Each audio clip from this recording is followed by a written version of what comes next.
against a little bit of knowledge here, we have a back-to-back teams that have been on a back-to-back. Like back-to-back was a huge variable in the NBA up to this season. We've seen Sacramento just power through back-to-back so many times this year.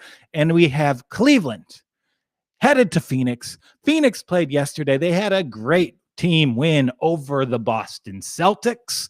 And, maybe you'd want to look at Cleveland here. But how do we really feel about the Cavs? Have you guys had a conversation with a Cavaliers fan? Because when you do, a lot of that conversation goes to, you know what? I don't really like Colin Sexton. I don't really like Andre Drummond.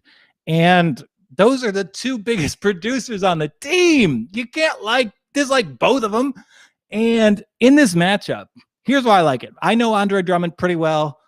Not personally, we've met a few times, and it's the one instance where you take a selfie with someone and they're smiling bigger than you. So I appreciate that, Andre.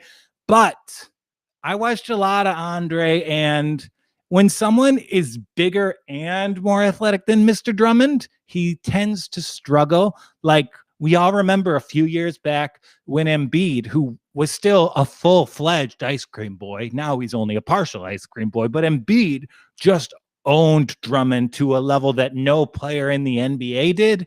And now, don't you think the same thing is capable, is possible, is probable with DeAndre Ayton in that lineup? So I like the Suns here. I like the Suns under every time out, but I would pay special attention to the DeAndre Ayton points over. So if I can go to another screen, I'm going to just test out the typing and say Ayton versus Drummond.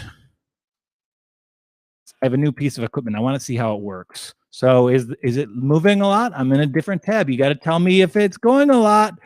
Okay, so games played between Andre Drummond and that. So in their matchups, in their stats between them, and this goes back to DeAndre Ayton's rookie year.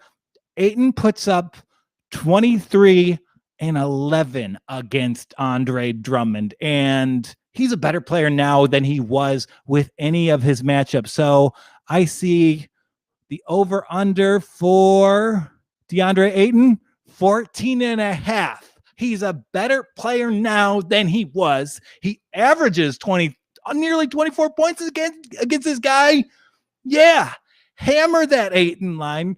Because I think he's Embiid, maybe a little not quite as perimeter oriented, but this is the exact situation that I've seen Andre Drummond struggle in so many times before. The head-to-head stats, they don't lie here. I had this back on a hunch based on watching more Andre Drummond than anyone should.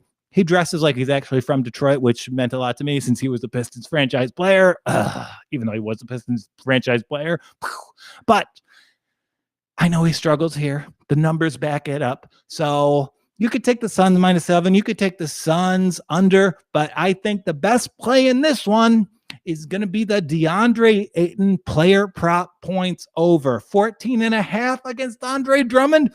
Drummond don't body you up on the block. Drummond just wants his rebounds. He wants his steals and he wants his blocks because he can just make the case that mathematically he's among the most productive players in the NBA. There's no person who puts up big numbers who passes the eye test less than Andre Drummond. So I'm going to go with Ayton here. So I will hang out. I will take your questions, comments, concerns. You can make fun of me for losing $1,000 on the Super Bowl, but I will point out I made $11,000 in the stock market yesterday. Well, is Dogecoin